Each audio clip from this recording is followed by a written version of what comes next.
ওমর ফারুক সালাত শুরু করলেন, ফজরের সালাত, আল্লাহু আকবার। In the mean time Abu লুলু এই খঞ্জর নিয়ে ওমর ফারুকের বুকের মধ্যে 3টা স্টেবিং করলেন। একটা মারলেন নাভির নিচে, মারার সাথে সাথে পাকস্থলী কেটে গেল। আরেকটা মারলেন পাজরে, পাজর ছিঁড়ে গেল। ইসলামিক লাইফ, জীবন গড়ুন কোরআন সুন্নাহর আলোকে। আজকে আমরা সাইয়েদনা ওমরে ফারুকের বায়োগ্রাফি সম্পর্কে জানব। ওমরে ফারুক রাদিয়াল্লাহু তাআলা আনহু, the super hero of this উম্মাহ। এই উম্মার সুপার হিরো তিনি, ঠিক কি না? ওনার মুখের আগে লাঠি চলতো বেশি। সুবহানাল্লাহ পড়বেন না? মাঝে মাঝে লাঠি চালানোরও দরকার আছে না নাই? সাইয়েদনা ওমরে ফারুক আমাদের জন্য অনুপ্রেরণা। Is the real super hero of Muslim উম্মাহ। তিনি এই উম্মার রিয়েল সুপার হিরো। এজন্য ওনার জীবনী থেকে আমরা কিছু শিক্ষা নেওয়ার চেষ্টা করব ইনশাআল্লাহ। পড়েন সাইয়েদনা ওমরে ফারুক কিভাবে ইসলাম ধর্ম গ্রহণ করলেন, কিভাবে বিশ্বনবীর প্রাণের কলিজার টুকরা হলেন, এটা দিয়ে আমরা শুরু করি। আল্লাহ তাআলা সাইয়েদনা ওমরে ফারুকের হৃদয়ের মধ্যে 3টা ধাক্কা মেরেছেন, ইমানের ধাক্কা। আওয়াজ করে বলতে হবে কয়টা? জোরে বলেন তো কয়টা? 3টা ইমানি ধাক্কা। এক হচ্ছে বিশ্বনবীর দোয়ার ধাক্কা। এক কি? দোয়ার ধাক্কা। 2 হচ্ছে সূরা হাক্কা দিয়ে দিয়েছেন আল্লাহ এক ধাক্কা। সুবহানাল্লাহ পড়বেন না? 3 হচ্ছে সূরাতু তাহা দিয়ে আল্লাহ দিয়েছেন আরেকটা ধাক্কা। এই 3টা ইমানি ধাক্কা যখন সাইয়েদনা ওমর ফারুকের হৃদয়ে লাগলো, উনি পড়তে আরম্ভ করেছেন, আশহাদু আল্লা ইলাহা ইল্লাল্লাহ ওয়া আশহাদু আন্না মুহাম্মাদান আবদুহু ওয়া রাসূলুহু। চিল্লায়ে পড়েন আল্লাহু আকবার। বিশ্বনবী মক্কায় বসে বসে তাহাজ্জুদের সালাত পড়ে আল্লাহর কাছে দোয়া করলেন, আল্লাহুম্মা আইজ্জাল ইসলাম বিআহাব্বির রাজুলাইনি ইলাইক। ও আল্লাহ, 2 জন লোকের নাম বলবো, 2 জনের দরকার নেই। এই 2 জনের একজনকে আপনি ইসলামের সুশীতল ছায়া তলে এনে ইসলামকে বিজয় দান করে দেন। মুহূর্তের মধ্যে দোয়াটা কবুল করে নিয়েছে কে? বিশ্বনবী বললেন, আল্লাহ 2 জনের নাম বলবো আজকের দোয়ায়। আবি জাহাল ইবনে হিশাম, হয়তো হিশামের বেটা আবু জাহেলকে আপনি ইসলামের ভিতরে নিয়ে আসেন, কিংবা ওমর ইবনুল খাত্তাব, খাত্তাবের বেটা ওমরকে আপনি ইসলামের ছায়া তলে নিয়ে আসেন। ওমরে ফারুকের জন্য দোয়াটা কবুল করে নিয়েছে কে? মক্কার যে অবস্থা, আল্লাহর হাবিব সাল্লাল্লাহু আলাইহি ওয়াসাল্লাম বুঝলেন মক্কার এই 2 জনের একজন যদি আমার সাথে না থাকে তাহলে মক্কায় দাওয়াতি কাজ চালিয়ে যাওয়া যাবে। আল্লাহরে বললেন, আল্লাহ বেশি চাই না, এই 2 জনের একজন, হয় আবু জাহেল নয় ওমর, হয় আবু জাহেল নয় ওমর। বিশ্বনবী যখন দোয়া করলেন, এই দোয়ার একটা ইমানি ধাক্কা, নুরানি ধাক্কা সাইয়েদনা ওমর ফারুকের হৃদয়কে স্পর্শ করে ফেলল। দোয়া ইজ লাইক এ মিসাইল। এই যে আমরা দোয়া করি, এটা মিসাইলের মতো। যুদ্ধে মিসাইল হামলা করে না? মিসাইল হামলা করার পরে এই মিসাইল লক্ষ্য বস্তুতে যে ভেদ করে, ঠিক কিনা? তেমনি দোয়ার মতো যদি আপনি দোয়া করতে পারেন, আপনি যেই জন্য দোয়া করেছেন ঠিক ওই জায়গায় যে আপনার দোয়া স্পর্শ করে। সুবহানাল্লাহ পড়বেন না? বিশ্বনবীর দোয়ার মাধ্যমে প্রথমে সাইয়েদনা ওমর ফারুকের হৃদয়ে এক ধাক্কা লাগলো। 2 নম্বরে রব্বুল আলামিন সূরাতুল হাক্কা দিয়ে ওমর ফারুকের হৃদয়ের মধ্যে দিলেন এক ধাক্কা। পড়েন আল্লাহু আকবার। কোরআনের ভেতরে সূরাতুল হাক্কা নামে একটা সূরা আছে না নাই? আল হাক্কাতু মাল হাক্কা ওয়া মা আদরাকা মাল হাক্কা। পড়েন আল্লাহু আকবার। বিশ্বনবী যখন দোয়া করলেন, ওই দোয়া যখন সাইয়েদনা ওমর ফারুকের হৃদয়ে স্পর্শ করলো, সাইয়েদনা ওমর ফারুক সব সময় বিশ্বনবীরে ফলো করতে আরম্ভ করলেন। বিশ্বনবী ডানে গেলে লুকিয়ে লুকিয়ে ওমর ফারুক ডানে যায়, বিশ্বনবী বায়ে গেলে লুকিয়ে লুকিয়ে ওমর ফারুক বায়ে যায়। বিশ্বনবী একবার মসজিদুল হারামে যে নামাজ পড়তে শুরু করলেন, ওমর ফারুক তখন বিশ্বনবীর পিছু পিছু ছদ্মবেশে পেছন থেকে যে বিশ্বনবী কিভাবে নামাজ পড়ে দেখতে শুরু করলেন। বিশ্বনবী ইন দা মিন টাইম এশার নামাজে আল হাক্কাতু মাল হাক্কা তেলাওয়াত শুরু করে দিলেন। আল হাক্কাতু মাল হাক্কা তেলাওয়াত শুরু করে দিলেন। তেলাওয়াত করতে করতে বিশ্বনবী যখন তেলাওয়াত করতেছে, ওমর ফারুক এরকম দুলতেছে আর মজা পাচ্ছে। ও মিয়া, বিশ্বনবীর কণ্ঠ বুঝি আমার মতো কণ্ঠ? আপনার মতো কণ্ঠ? আহমদ বিন ইউসুফের কণ্ঠ? আব্দুল বাসিতের কণ্ঠ না? বিশ্বনবীর গলায় যে কি সুরের ঝংকার আল্লাহ দিয়েছেন, কি সুরের লহরী আল্লাহ দিয়েছেন, একবার যে শুনতো পাগল হয়ে যেত।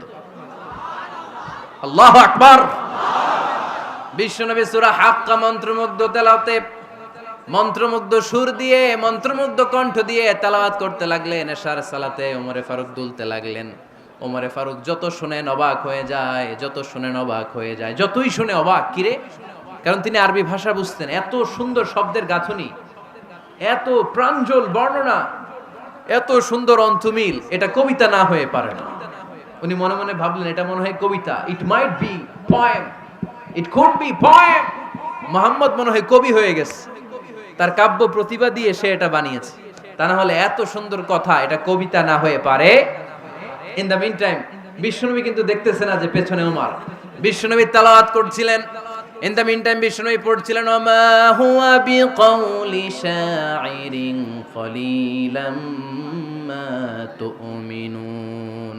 এই আয়াতের অর্থ হলো এটা কোনো কবির কথা নয়, খুব অল্প সংখ্যক লোকই তোমরা ঈমান আনো। সুবহানাল্লাহ পড়ে। এটাকে বলে কোইনসিডেন্ট। কোইনসিডেন্ট হুট করে অনেক সময় মিলে যায়, যায় কি যায় না? আপনি একজনের কথা ভাবতেছেন ভাবতেছেন, বাজারে গেলেন, বাজারে যেই দেখেন ওই লোকটা দাঁড়ায় আছে, এরকম হয় কি হয় না? কোইনসিডেন্ট। ওমরে ফারুক মনে মনে যেটা ভাবতেছে ওই কথা দিয়ে বিশ্বনবী তেলাওয়াত করতেছে। আল্লাহু আকবার। বিশ্বনবী যে আয়াত তেলাওয়াত করছিলেন, আয়াতের অর্থ হলো এটা কোনো কবির বানানো কবিতা না, খুব অল্প সংখ্যক লোকই তোমরা ঈমান আনো। ওমরে ফারুক আটকে উঠলেন, থমকে দাঁড়ালেন। ঘটনা কি? আমি মনে মনে ভাবলাম কি রে, এত সুন্দর কথা, এটা তো মানুষের কথা হতে পারে না, এটা নিশ্চয়ই কবিতা, কবির কথা। কিন্তু মুহাম্মদ এখন আবার পড়তেছে ওমা হুয়া বিকাউলি শাইর, এটা কোনো শায়েরের, কবির কথা নয়। কলিলাম মা তুমিনুন, অল্পই তোমরা ঈমান আনো। তার মানে আমার মনে যা চলে মুহাম্মদ এটা টের পায়। মুহাম্মদ গণক। নাউজুবিল্লাহ পড়বেন না? মুহাম্মদ অনেক বড় মাপের একজন গণক। মানুষের হৃদয়ে কি চলে, মনে মনে কি ভাবে, মুহাম্মদ না দেখেও বলে দিতে পারে। ইন দা মিন টাইম বিশ্বনবী পরের আয়াতে পড়লেন ওয়ালা বিকাউলি কাহিনিন কলিলাম মা তাযাক্কারুন। এই আয়াতের অর্থ হলো এটা কোনো গণকের বানানো গণনা নয়, খুব অল্প সংখ্যক লোকই তোমরা উপদেশ হিসেবে এটাকে মানো। সুবহানাল্লাহ পড়েন। এবার আর ওমরে ফারুকের সহ্য হয় না, কি আজীব তামাশা। প্রথমে মনে করলাম কবিতা, মোহাম্মদ কয় কবি না, সে কবি না, এটা কবিতা না। তারপর ভাবলাম সে গণক, সে আয়াত পরে পরে বলে দিল এটা গণনা নয়, তাহলে এটা কি? এটা কি কবিতাও না, গণনাও না, তাহলে এটা কি? বিশ্বনবী তখন বললেন তানজিলুম মির রাব্বিল আলামিন। সুবহানাল্লাহ পড়েন। পরের আয়াত ছিল তানজিলুম মির রাব্বিল আলামিন। এটা দুনিয়ার কোনো কবির বানানো কবিতা না, এটা কোনো গণকের গণনা না, এটা কোনো সাহিত্যিকের বানানো সাহিত্য নয়, এটা মহাবিশ্বের পরিচালক রব্বুল আলামিনের কাছ থেকে পাঠানো কিতাব কোরআন। সূরা হাক্কার ধাক্কায় ওমরে ফারুক কাইত। প্রথমে ধাক্কাটা লাগলো যে দোয়া। বিশ্বনবী তাহাজ্জুদে কেঁদে দোয়া করলেন, আল্লাহ হয় আবু জাহেল রে দিবা নাইলে ওমর রে দিবা। ওই দোয়া ওমরে ফারুকের হৃদয়ে ছোঁয়া লেগেছে। এরপর হাক্কা, সূরাতুল হাক্কা দিয়ে দিলে এক ধাক্কা। এই ধাক্কা খেয়ে উথাল পাথাল হৃদয়ের মধ্যে, হায় রে এ কি বাণী, এ কেমন কথা, কে মুহাম্মদ? তারপরও শয়তানের ওয়াসওয়াসা আছে না নাই? আল্লাহ বলে যতই ওয়াসওয়াসা ওমরকে দেয়া হোক, আমি ওমরে ফারুককে এই মুসলিম উম্মতের সেনাপতি বানিয়ে ছাড়বো, আমি সেনাপতি বানাবো। এবার 3 নাম্বার ডোজ। ডাক্তারের কাছে গেলে প্রথমে দেখবেন সিম্পল ডোজ দেয়, নরমাল ওষুধ, এটাতে কাজ না হলে ডোজ বাড়ায়, একেবারে কাজ না হলে অ্যান্টিবায়োটিক মারে, আছে না নাই? আল্লাহ প্রথমে দোয়ার ছোঁয়া লাগালেন, তারপর সূরা হাক্কা দিয়ে ধাক্কা মারলেন, এরপরে রব্বুল আলামিন বলেন এবার 3 নাম্বার ডোজ সূরা তহা দিয়ে আমি তোমার হৃদয়টারে উজালা বানায় দেব রে ওমর। শয়তান ওদিক দিয়ে ওয়াসওয়াসা, খেলা দুই দিক থেকে চলতেছে। আল্লাহ তাআলা হেদায়েতের রাস্তায় টানছে, শয়তান জাহান্নামের দিকে টানছে। ঘোষণা দেয়া হলো মক্কায়, মুহাম্মদের মাথা কেটে এনে দিলে এত এত স্বর্ণ মুদ্রা দেয়া হবে। ওমরে ফারুক রাজি হয়ে গেলেন, নাঙ্গা তলোয়ার নিয়ে বিশ্বনবীর মাথা কাটার জন্য ছুটলেন। নাউজুবিল্লাহ পড়বেন না? বনু জাহরা গোত্রের এক লোক বলে, আইনা ইয়া ওমর, কই যাও? মুহাম্মদের মাথা কাটতে যাই। আরে মুহাম্মদের মাথা কাটতে যাও? তোমার বোন ফাতিমা বিনতে খাত্তাব আর তোমার বোন জামাই সাঈদ কদ সাবা, এরা তো ধর্ম ত্যাগ করে ফেলছে, এটা তো আমাদের ধর্ম ত্যাগ করে মুহাম্মদের ফলোয়ার হয়ে গেছে। আগে ওমর ঘর সামলাও, পরে মুহাম্মাদের মাথা কাটতে চেও। ওমরে ফারুক অবাক হয়ে গেলেন, তলোয়ার নিয়ে বিশ্বনবীর দিকে না যেয়ে নিজের বাড়ির দিকে চলে গেলেন। বিশ্বনবীর আপন বোন ফাতেমা বিনতে খাত্তাব, বোন জামাই সাঈদ আর খাব্বাব রাদিয়াল্লাহু তাআলা আনহু তিনজন মিলে সূরা তাহা তেলাওয়াত করছিলেন। পড়েন সুবহানাল্লাহ। মক্কায় লুকিয়ে লুকিয়ে দাওয়াত হতো। খাব্বাব রাদিয়াল্লাহু তাআলা আনহু একটা চামড়ার ফলকের মধ্যে সূরা তাহার কয়েকটা আয়াত এনে ওমরে ফারুকের বোন আর বোন জামাইকে শিক্ষা দিচ্ছে, ট্রেনিং দিচ্ছে। সুবহানাল্লাহ পড়েন। লুকিয়ে লুকিয়ে ওমরে ফারুক যখন ঘরে চলে আসলেন, এরা তটস্থ হয়ে গেল। সাইয়েদনা খাব্বাব বিছানার তলায় লুকিয়ে গেলেন। ওমরে ফারুক বললেন, দরজা খোলো। ফাতেমা বিনতে খাত্তাব দরজা খোলার পরে নির্মম ভাবে সাইয়েদনা ওমর রাদিয়াল্লাহু তাআলা আনহু বোনের গায়ে আঘাত শুরু করে দিল। বোন জামাইকে আহত করতে শুরু করলো আর বলতে শুরু করলো, তোরা পাগল হলি কেন? কি আছে ওই মুহাম্মাদের মধ্যে? কি জাদু নিয়ে এসেছে? সে যাই বলে লোকজন পাগল হয়ে যায়, সবাই তার উপর কালিমা পড়ে ঈমান এনে ফেলে। কি এমন জিনিস তোদের কাছে আছে যেটা দেখে মুহাম্মদকে তোরা ভালোবাসলি? কি আছে? কি পড়তেছিলি আমারে দেখা। ফাতেমা বলে, ইন্নাকা রিজসুন লা ইয়ামাসসুহু ইল্লাল মুতাহহারুন। ও আমার ভাই ওমর, তুমি নাপাক। তুমি কি? লা ইয়ামাসসুহু ইল্লাল মুতাহহারুন, পবিত্রতা অর্জন না করে এই কোরআন ধরা যায় না। সুবহানাল্লাহ পড়েন। ওমরে ফারুক গোসল করে আসলেন, কারণ ধাক্কা তো আগে কয়েকটা খাইছে। কথা বুঝেন নাই বোধহয়। প্রথমে দোয়ার ধাক্কা, পরে কোন সূরা দিয়ে ধাক্কা? হাক্কা দিয়ে ধাক্কা। 3 নম্বরে এখন আরেকটা ধাক্কা খাবে। গোসল করে আসলেন। ফাতেমা বিনতে খাত্তাব বললেন, গোসল যখন করে এসেছেন, এই নেন। ওমরে ফারুক এবার চামড়ার কাপড়ের মধ্যে সূরা তাহার প্রথম আয়াতের দিকে নজর করলেন। নজর করেই কোরআনের প্রেমে পড়ে গেলেন। পড়েন সুবহানাল্লাহ। ওমরে ফারুক পড়তে আরম্ভ করলেন, তাহা মা আনজালনা আলাইকাল কুরআনা লিতাশকা ইল্লা তাযকিরাতাল লিমান ইয়াখশা তানজিলাম মিম্মান খালাকাল আরদা ওয়াস সামাওয়াতিল উলা। সুবহানাল্লাহ পড়েন। উনি পড়তে আরম্ভ করলেন, তাহা মা আনজালনা আলাইকাল কুরআনা লিতাশকা, এই কোরআনকে আমি তোমাদের হতভাগ্য জাতি হিসেবে দুনিয়ায় থাকার জন্য পাঠাই নাই। এটা রব্বুল আলামিনের পক্ষ থেকে এসেছে। যারা রবকে ভয় করে তাদের জন্য আছে উপদেশ। যিনি আকাশ বানিয়েছেন, জমিন বানিয়েছেন, ওই আল্লাহ তাআলা নিজেই এই কোরআন পাঠিয়েছে। আওয়াজ করে পড়তে হবে, আল্লাহু আকবার। উনি খুব ভালো আরবি জানতেন। সূরা তাহা পড়ার পরে আর ধৈর্য ধারণ করতে পারে না। ওমরে ফারুক ছোট্ট বাচ্চার মতো কান্না শুরু করে দিলেন। আল্লাহু আকবার। সূরা তাহাটা হাতে নিয়ে, তলোয়ারটা হাতে নিয়ে বিশ্বনবীর দিকে ছুটতে আরম্ভ করলেন। আইনা মুহাম্মদ, কোথায় মুহাম্মদ? তোমরা আমাকে মুহাম্মাদের কাছে নিয়ে চলো।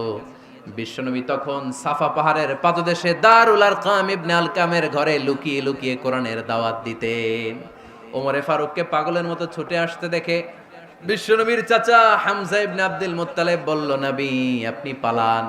ওই যে খাত্তাবের বেটা ওমর আপনাকে অপমান করার জন্য, আক্রমণ করার জন্য তেরে এসেছে। সাহাবীরা বললেন, নবী আপনি পালিয়ে যান, আমরা সামাল দেব। বিশ্বনবী বললেন, না আমি পালাবো না, বরং তোমরা সরে যাও। ওমর ইবনুল খাত্তাবকে আমার দরবার পর্যন্ত আসতে দাও।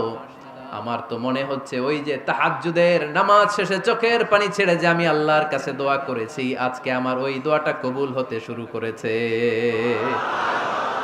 আমার তো মনে হচ্ছে আমার দোয়া কবুল হবে, আসতে দাও। ওমরে ফারুক এসে বললেন, আশহাদু আল্লা ইলাহা ইল্লাল্লাহ ওয়া আশহাদু আন্না মুহাম্মাদান আবদুহু ওয়া রাসূলুহু, আমি সাক্ষ্য দিলাম আল্লাহ ছাড়া কোনো ইলাহা নাই, নিশ্চয়ই আপনি আল্লাহর প্রেরিত বান্দা এবং রাসূল। পড়েন সুবহানাল্লাহ। ওমরে ফারুক যখন কালিমা শাহাদা পড়ে মুসলমান হয়ে বিশ্বনবীর হাতে হাত রাখলেন, মুসলিম সাহাবীদের মধ্যে খুশি আর আনন্দের বন্যা বয়ে গেল। মুসলিম হাতে গোনা সাহাবারা আল্লাহর প্রশংসা করলেন। বিশ্বনবী সাইয়েদনা ওমরে ফারুককে জড়িয়ে ধরলেন। ওমরে ফারুক এবার বিশ্বনবীরে বললেন, নবী গো, আলাসনা আলাল হক, আমরা কি সত্যের উপরে আছি নাকি আমরা ভুলের উপরে আছি? বিশ্বনবী বললেন, বালা নাহনু আলাল হক, আমরা এই সত্যের উপরে আছি। সুবহানাল্লাহ পড়ে। আলাসনা আলাল হক, নবী আমরা কি সত্যের উপরে নাই? হ্যাঁ অবশ্যই ওমর তুমি সত্যের উপরে আছো। ওমরে ফারুক বললেন তাহলে ফাফিমাল ইখতিফা, তাহলে লুকায় লুকায় আর দাওয়াত দেব কেন? আমি তো কালিমা পড়ে ফেলছি, আসেন আমার সাথে বের হই।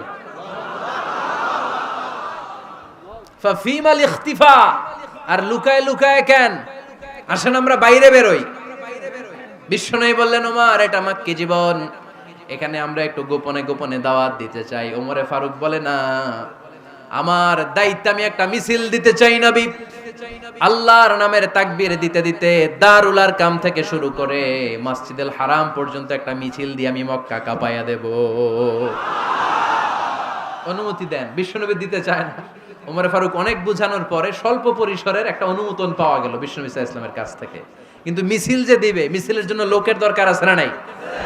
এখানে লোক নাই, আমি একাই মিছিল দিতেছি। এটা জমবে? মিছিল জমবে? খুঁজে উনি 11 জন মুসলিম সাহাবা পেলেন। কয়জন? ওমরে ফারুক বললেন 11 জনই সই। এই 11 জন নিয়েই আমি আল্লাহর নামের তাকবীর দেব। 2 লাইন করলেন। কয় লাইন? 2 লাইন।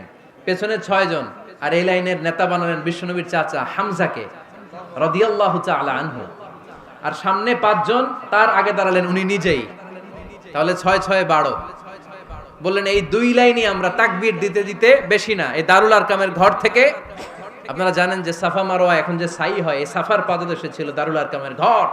উনি বললেন এখান থেকে ওই যে কাবার গিলাফ দেখা যায়, কাবার গিলাফ পর্যন্ত আমরা এই তাকবীর নিয়ে ওখানে যাব। সুবহানাল্লাহ পড়বেন না? ওখানে উনি দাঁড়িয়ে ছোট্ট একটা ভাষণ দিয়েছিলেন।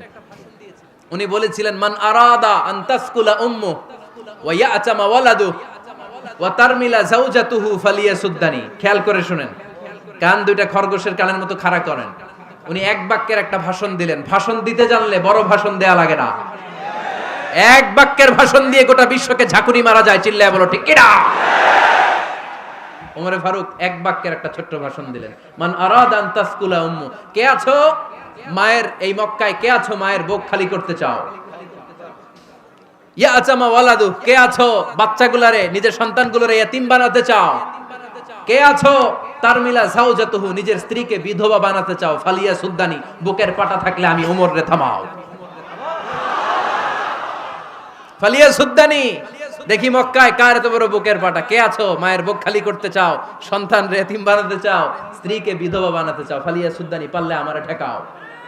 এই বলে উনি আল্লাহু আকবার, আল্লাহু আকবার, আল্লাহু আকবার বলে স্লোগান শুরু করে দিলেন। এক এক স্লোগানে মক্কার মরুজমিন থারথার করে কাঁপতে আরম্ভ করলো। এই মিছিল মক্কার কেউ দেয় নাই। মিছিলের আওয়াজ শুনে আবু জাহেল বাইরিস, উতবা বাইরিস, শাইবা, ওয়ালিদ ইবনে মুগিরা সব বের হইছে। কি রে, আমার এলাকায় এত বড় স্লোগান, কার এত সাহস? বের হয়ে দেখে মিছিলের সামনে ওমর। ওমর রে দেখে দিছে এক দৌড়। কারণ ওমরে ফারুককে থামানোর মতো বাপের বেটা মক্কায় দ্বিতীয়টা কেউ ছিল না। আওয়াজ করে বলেন ঠিক কিনা? ওমরে ফারুক আল্লাহু আকবার, আল্লাহু আকবার বলে স্লোগান দিতে দিতে মসজিদুল হারামের ভেতরে ঢুকে গেল। কাবার গিলাফ ধরার পরে সেদিন মিছিল থেমেছে। ওই আল্লাহর নামের স্লোগান সেদিন কেউ থামাতে পারে নাই, কিয়ামত পর্যন্ত কেউ থামাতে পারবে না। চিল্লায় বলো ঠিক কিনা?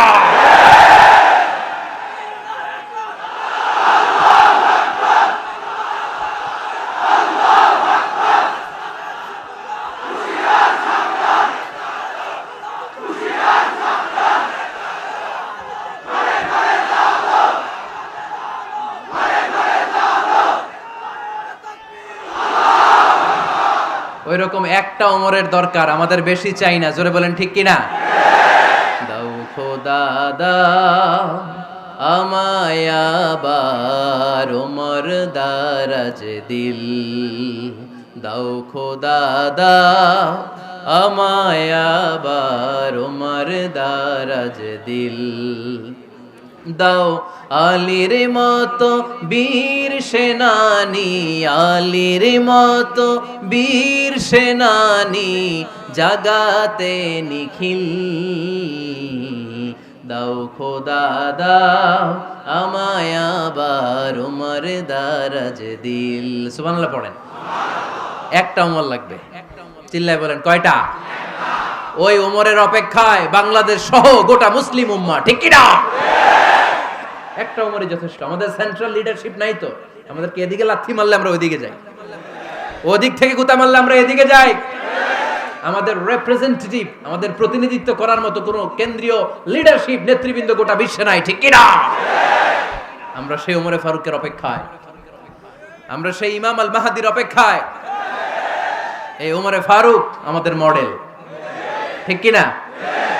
থার্ড ইন পজিশন, এই পুরা উম্মতের মধ্যে ওনার পজিশন নাম্বার 3।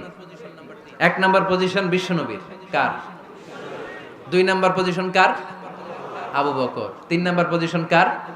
ওমরে ফারুকের। বিশ্বনবী বলতেন লা নবিয়্যা বা'দি, লা নবিয়্যা বা'দি, আমার পরে কোনো নবী নাই। ওয়ালা রাসূলা, আমার পরে কোনো রাসূলও নাই। আমার নবীর পরে আর কোনো নবী আছে? আমার নবীর পরে আর কোনো রাসূল আছে? এই যে কাদিয়ানি যে একটা সম্প্রদায় আছে, এরা কি মুসলিম নাকি অমুসলিম?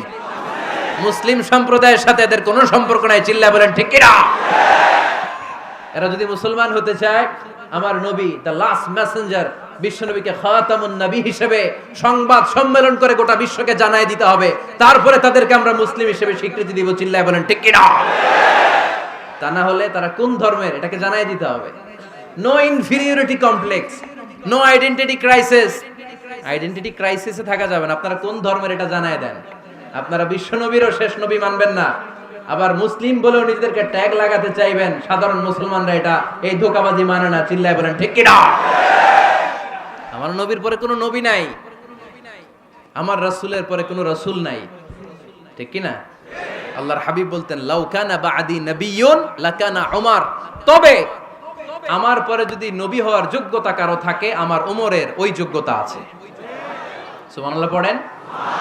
প্রভু তুমি বলেছ রাসূল দেবে না, বলনি দেবে না ওমর, বলনি দেবে না হামজা তারি, খালিদ বিজয় সমর। প্রভু তুমি বলেছ রাসূল দেবে না, বলনি দেবে না ওমর, বলনি দেবে না হামজা তারি, খালিদ বিজয় সমর। প্রভু তুমি বলেছ রাসূল দেবে না।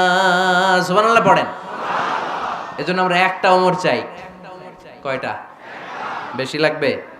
নেতার মতো নেতা কয়টা লাগে? জোরে বলেন কয়টা? Enough, that's enough. Omar Farooq our super hero. ওনার সাথে বিশ্বনবী সাল্লাল্লাহু আলাইহি ওয়াসাল্লামের মুসাহারার সম্পর্ক ছিল। ওমরে ফারুক যে বিশ্বনবীর শ্বশুর, এটা অনেকে জানেই না। ওমরে ফারুক রাদিয়াল্লাহু তাআলা আনহু বিশ্বনবীর শ্বশুর ছিলেন। এটা আজকে নতুন শুনছেন, কে কে হাত তোলেন? দেখছেন হুজুর? সঠিক বলছি না আমি? অনেকে আমরা জানিই না। মাশাআল্লাহ, জানতে লজ্জা নাই, শিখতে লজ্জা নাই। লজ্জা হচ্ছে অজ্ঞতায় আর মূর্খতায়, ঠিক কি না? আমরা শিখতে রাজি আছি। যে কথা বলে আমরা তার ছাত্র। আমার আগে হুজুর কথা বলতেছিলেন, আমরা ছিলাম ছাত্র। এখন আমি কথা বলতেছি, এখন আমরা সবাই হয়ে গেছি ছাত্র, ঠিক কি না? যিনি বলেন তিনি শিক্ষক, বাকিরা আমরা ছাত্র, ঠিক কি না?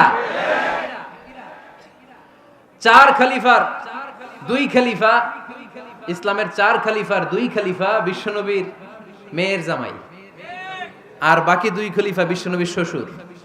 সুবহানাল্লাহ পড়েন।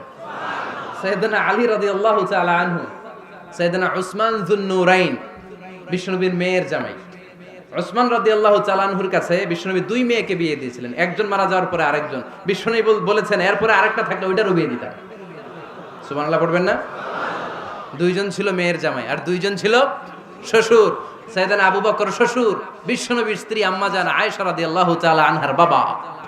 বিশ্বনবীর স্ত্রী আম্মাজান হাফসা রাদিয়াল্লাহু তাআলা আনহার বাবা ছিল সাইয়েদনা ওমরে ফারুক। চিল্লায় পড়েন আল্লাহু আকবার।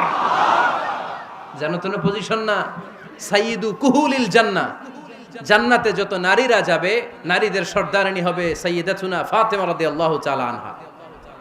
এই ফরিদপুরের যত ইয়াং স্টারেরা তোমরা যারা জান্নাতে যাবে, তোমাদের লিডার হবে সাইয়েদনা হাসান আর হুসাইন রাদিয়াল্লাহু তাআলা আনহুমা।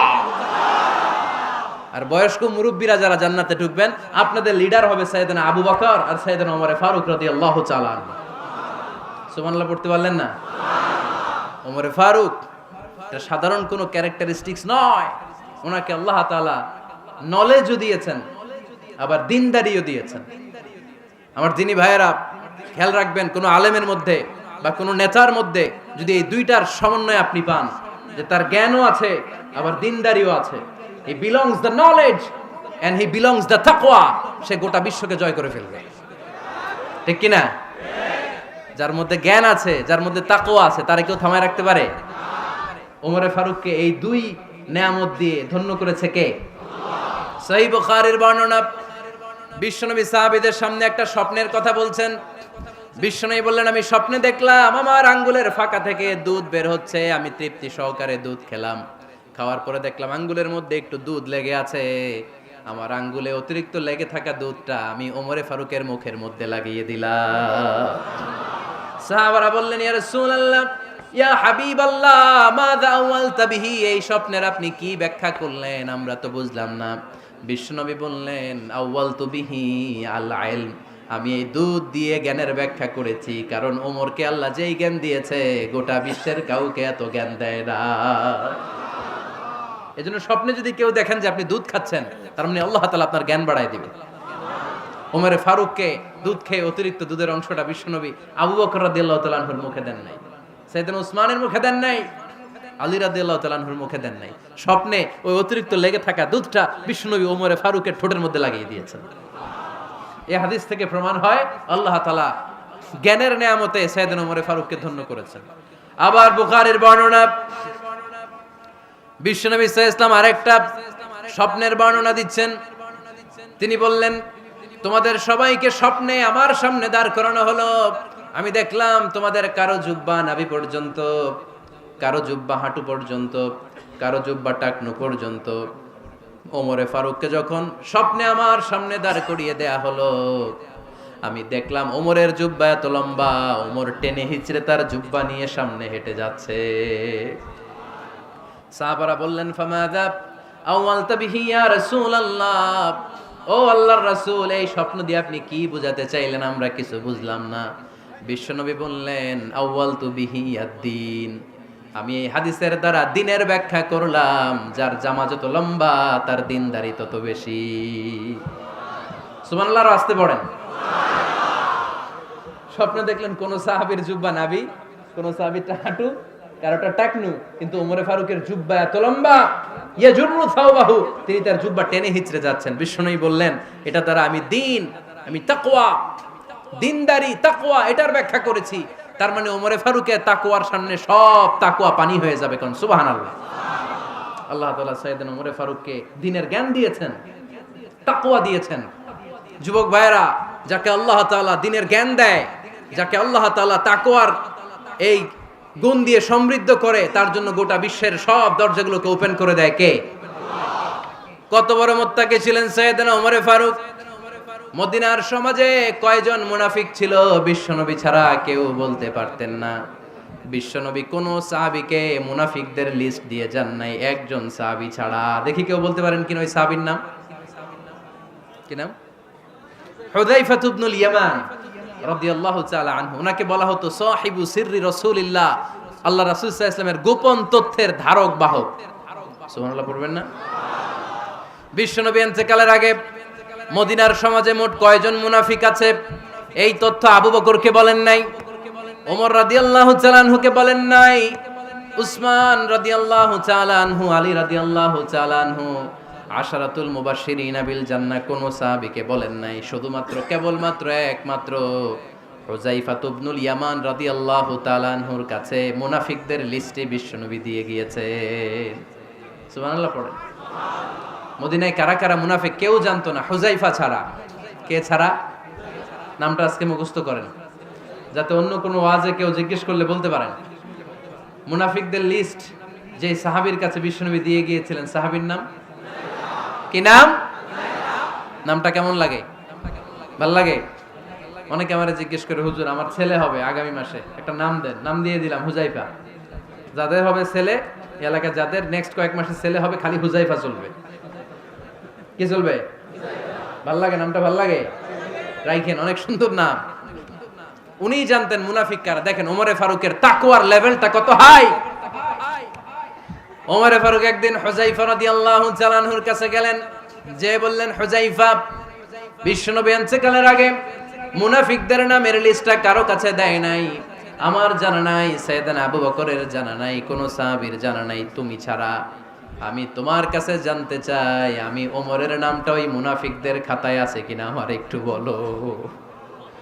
আমার ওমরের নামটা ওই মুনাফিকদের লিস্টিতে একটু আছে কিনা, নামটা একটু বলো। যদি থাকে আমি ভালো হয়ে যাব, আমি নেফাকি দূর করে পাক্কা মুমিন হতে চাই। আমার নাম যদি মুনাফিকের লিস্টে থাকে আমি তো শেষ। হুযায়ফা চোখের পানি ছেড়ে দিয়ে বলে, আমিরুল মুমিনিন, কেমন প্রশ্ন করলেন আপনি? আপনি বিশ্বনবীর শ্বশুর, এই উম্মতে আপনার পজিশন 3 নাম্বার। আপনারে মুনাফিকরা ভয় পায়, শয়তান আপনারে ভয় পায়। আপনি জান্নাতে সব বয়স্ক লোকদেরকে নিয়ে জান্নাতের মধ্যে আগে আগে ঢুকবেন, কেমন করে মুনাফিকদের কাতারে আপনার নাম থাকতে পারে ওমর? সুবহানাল্লাহ পড়ে। কি বিনয়ী, কি তাকওয়া। হুযায়ফাকে যে ধরতেন, হুযায়ফা একটু বলো না আমার নামটা মুনাফিকদের লিস্টিতে আছে কিনা। ওমরে ফারুকের যদি এই টেনশন থাকে যে আমি মুনাফিক হয়ে গেলাম কিনা, আমাদের এই টেনশন থাকার দরকার আছে না নাই? হ্যাঁ, যেন সব সময় আল্লাহর কাছে দোয়া করতে হবে, আল্লাহ তুমি নেফাকি থেকে আমাদেরকে বাঁচাও। আরো জোরে পড়েন আমিন। ওমরে ফারুক রাদিয়াল্লাহু তাআলা আনহু আমাদের সুপার হিরো, আমাদের সবাই বলেন আমাদের। উনি কত বড় সুপার হিরো শুনেন। উনি জুমার খুতবা দিচ্ছেন। কি দিচ্ছেন? মসজিদে নববীতে খুতবার মাঝখানে হঠাৎ বললেন, ইয়া সারিয়াতাল জাবাল, ইয়া সারিয়াত ইবনে জানিমিল জাবাল। এই কথা বলেই আবার খুতবা দিতে শুরু করলেন। ওনার এই ইয়া সারিয়াত ইবনে জানিমিল জাবালের সাথে আগের কথারও কোনো মিল নাই, পরের কথারও কোনো মিল নাই। জুমার নামাজের পর মুসল্লি সাহাবারা ধরলেন, বললেন, ইয়া আমিরাল মুমিনিন। খুতবার মাঝখানে হঠাৎ করে ইয়া সারিয়াত ইবনে জালিমিল জাবাল বলে আপনি চিৎকার করলেন কেন? আপনার এই বাক্যের সাথে আপনার খুতবার আগের বাক্যের কোনো মিল নাই, আপনার খুতবার পরের বাক্যেরও কোনো মিল নাই। এই কথা আপনি কারে বললেন, কারে উদ্দেশ্য করে বললেন? এই কথার তাৎপর্য কি আমাদেরকে বুঝিয়ে বলেন। ওমরে ফারুক বললেন, আমি যখন খুতবা দিচ্ছি আমি দেখতে পেলাম ওই যে কয়েক মাস আগে আমি আমার মুসলিম সেনাবাহিনী পারস্যে আক্রমণের জন্য পাঠিয়েছি, বর্তমান ইরান, ইরানের ওই বিশাল এলাকাতে পারস্যে আমি আমার ব্যাটালিয়ন পাঠিয়েছি। আমি হঠাৎ করে দেখতে পেলাম আমার মুসলিম বাহিনীর সেনাপতি যুদ্ধের এক পর্যায়ে তার ডানে আছে উপত্যকা, বায়ে আছে পাহাড়, সে পাহাড়ি রাস্তা ছেড়ে দিয়ে উপত্যকার দিকে যেতে শুরু করেছে। আমি দেখতে পেলাম আমার মুসলিম বাহিনী যদি উপত্যকার দিকে ছুটে বেড়ায়, কাফির মুশরিকরা আমার মুসলিম বাহিনীকে কচুকাটা করে ফেলবে। তাই আমি এখান থেকে তাদেরকে কমান্ড দিয়ে বলেছি, ইয়া সারিয়াতাল জাবাল, উপত্যকার দিকে নয় পাহাড়ের দিকে যাও, তাহলেই তোমাদের বিজয় নিশ্চিত হয়ে যাবে। উপত্যকার দিকে যেও না, ইলাল জাবাল, ইলা সারিয়াতিল জাবাল, পাহাড়ের দিকে ছোট। সাহাবারা অবাক, ঘটনা কি? উনি বসে আছেন মদিনায় মসজিদে নববীর মিম্বারে দাঁড়িয়ে, উনি যদি ইয়া সারিয়াতাল জাবাল বলে, এটা কি ইরানে যাবে নাকি? ও মিয়া, তখনকার সময়ে বর্তমানের মতো মোবাইল ছিল নাকি, ইন্টারনেট ছিল নাকি, কিছু ছিল? খালি মুখে আমি যদি বলি ইয়া সারিয়াতাল জাবাল, এটা ইরানে যাবে, ইন্ডিয়া যাবে, ঢাকায় তো যাবে না, ফরিদপুর শহরেই তো বসবে না, ঠিক কিনা? কিন্তু এটা আমিরুল মুমিনিন বিশ্বাসী সাহাবারা বিশ্বাস করে নিল। কিছু মুনাফিক ছিল, এরা কয় না ঝামেলাস, এটা তো সম্ভব না। এক কাজ করি, এই সেনাপতি যখন বিজয়ী বেশে মদিনায় ফিরে আসবে আর আমরা ধরবো। এরা দিন গুনতে লাগলো, এই সেনাপতি মুসলিম বাহিনী নিয়ে পারস্য জয় করে কবে ফিরে আসবে। এই মুনাফিকের দলগুলো কখনো সেনাবাহিনীকে অভ্যর্থনা জানাতে যেত না, কিন্তু এইবার সবার আগে মদিনার উপকণ্ঠে যে সেনাপতিদেরকে অভ্যর্থনা জানানোর জন্য ফুল নিয়ে রেডি, ফুল নিয়ে দাঁড়ায়। সেনাপতি ঢুকার সাথে সাথে ধরছে, এই সেনাপতি কোত্থেকে আসছে? কয় পারস্য জয় করে আসছি। কয় এমন এমন দিন, জুমার দিন দুপুর বেলা যুদ্ধের মাঝখানে আমিরুল মুমিনিনের কণ্ঠের কোন কথাবার্তা শুনছো নাকি? সেনাপতি অবাক, কয় তোমরা জানলা কেমনে? শুনছি তো। সুবহানাল্লাহ পড়বেন না? আমরা যুদ্ধে একটা ভয়ঙ্কর অবস্থার মধ্যে ছিলাম, পেছন থেকে শত্রুরা আমাদেরকে আক্রমণ করতে শুরু করে দিল। ডানে যাব না বায়ে যাব, সামনে যাব নাকি পেছনে যাব, রাস্তা খুঁজে পাচ্ছি না। ডান দিকে ছিল আমাদের উপত্যকার রাস্তা, বাঁ দিকে ছিল পাহাড়ি পথ। আমরা সোজা পথ হবে মনে করে উপত্যকার দিকে ছুটতে আরম্ভ করলাম। হঠাৎ করে আমিরুল মুমিনিনের কণ্ঠ বজ্র কণ্ঠে আমার কানের মধ্যে ভেসে আসলো। আমার মনে হলো আমিরুল মুমিনিন কেমন যেন আমাকে কমান্ড দিচ্ছেন আর বলছেন, ইয়া সারিয়াতাল জাবাল, ডান দিকে উপত্যকার পথে নয়, তাড়াতাড়ি পাহাড়ের দিকে সৈন্যবাহিনী নিয়ে উঠে যা। পাহাড়ের দিকে, ডানে না। This is wrong track and this is the right track. ওই দিন যদি ওমরে ফারুকের ওই গাইডলাইন, আমিরুল মুমিনিনের কমান্ড যদি আমি না শুনতাম, আজকে বিজয়ের বেশে ফিরতেও পারতাম না, আমাদের চেহারাও তোমরা দেখতে পেতে না। ওমরে ফারুকের ওই কমান্ড, ওই গাইডলাইন অদৃশ্য থেকে শোনার কারণে ওই পারস্যের মধ্যে আমাদেরকে সেই যুদ্ধে বিজয় দান করেছে কে? দিস ইজ ওমরে ফারুক, দিস ইজ ওমরে ফারুক। বিশ্বনবী বলছেন, ওমর, মা লাকিয়াকা শাইতানু সালিকান ফাজ্জান ইল্লা সালাকা ফাজ্জান গায়রা ফাজ্জিক। ওমর, শয়তান ইবলিস যদি তোমার কোনো রাস্তা দিয়ে হাঁটতে দেখে, শয়তান ওই রাস্তা রেখে দিয়ে অন্য রাস্তা দিয়ে হাঁটে। সুবহানাল্লাহ বাড়িতে যায় বললেন। কে বলতেছে? বিশ্বনবী। কার ব্যাপারে? ওমরে ফারুকের ব্যাপারে। শয়তান যদি দেখে যে ওমরে ফারুক এই রাস্তা দিয়ে হাঁটতেছে, শয়তান ওই রাস্তা রেখে দিয়ে অন্য রাস্তা দিয়ে হাঁটে। সুবহানাল্লাহ পড়েন। রাত্রিবেলা আমরা আমাদের বাচ্চা ছেলে মেয়েদেরকে যখন খাওয়াই, বাচ্চারা খেতে চায় না, এরকম হয় আপনাদের ফরিদপুর এলাকায়? হ্যাঁ, এই এলাকায় হয় নাকি? খেতে চায় না বাচ্চারা, এই চকলেট দেখায়া, এই মিনা কার্টুন দেখায়া, এইটা সেইটা, এগুলো সেগুলো বলে, গল্প টল্প বলে ভুলায়া খাওয়ানো লাগে, তাই না? তারপরও খায় না। আমারও ছোট মেয়ে আছে, খেতে চায় না, এইটা সেইটা এমনি সেমনি খাওয়ানো লাগে। তো শেষে না পেরে মা বাবা বলতে বাধ্য হয়, ওই যে ভূত আসতেছে, ভূত, তাড়াতাড়ি তাড়াতাড়ি খাও, নাহলে যে ভূত ধরবে তোমার। ওই যে বাঘ আসতেছে, বাঘ, তাড়াতাড়ি খাইলে নাহলে বাঘে কামড়াবে। বলি না আমরা? আপনারা কি বলেন? ভূত। আর কি বলেন? হ্যাঁ হ্যাঁ, আচ্ছা, এক এক জায়গায় এক একটা আমরা বলি, ভূত আসবে, বাঘ খাবে, ভাল্লুক খাবে, তাড়াতাড়ি খাও। মদিনাতে যখন ওমরে ফারুক আমিরুল মুমিনিন, মদিনার মায়েরাও বাচ্চাদেরকে খাওয়াতে পারতো না, ছোট্ট মেয়েদেরকে খাওয়াতে পারতো না, খাওয়া নিয়ে যন্ত্রণা করতো। বাচ্চারা যখন মদিনায় খেতে চাইতো না রাত্রি বেলায়, মদিনার মায়েরা বলতো, তাড়াতাড়ি খাও, হা হুয়া ইয়াতি উমর, হা হুয়া ইয়াতি উমর, তাড়াতাড়ি খা, নাইলে ওই যে ওমর আসতেছে, Omar. This is our super hero সাইয়েদনা ওমর ফারুক রাদিয়াল্লাহু তাআলা। শুধু শয়তানি ভয় পেত না, মুনাফিকরাও ভয় পেত, জমের মতো ভয়। শুধু তাই না, আমাদের আম্মাজান বিষ্ণু ইসা ইসলামের স্ত্রীরাও ওমরে ফারুককে ভয় পেতেন।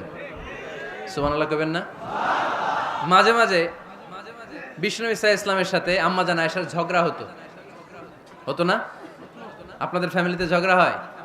হয় না? হয় না? কার কার দেখি? ওরে আল্লাহ, অনেক আল্লাহর ওলি আছে তো এই জায়গায়। ঝগড়া হয় না? কি কথা কয়, ঝগড়া হয় না বলে? বিশ্বনবীর ফ্যামিলিতে ঝগড়া হয়, আপনার ফ্যামিলিতে হয় না? মিষ্টি ঝগড়া। আর ও বিয়েই করে নাই।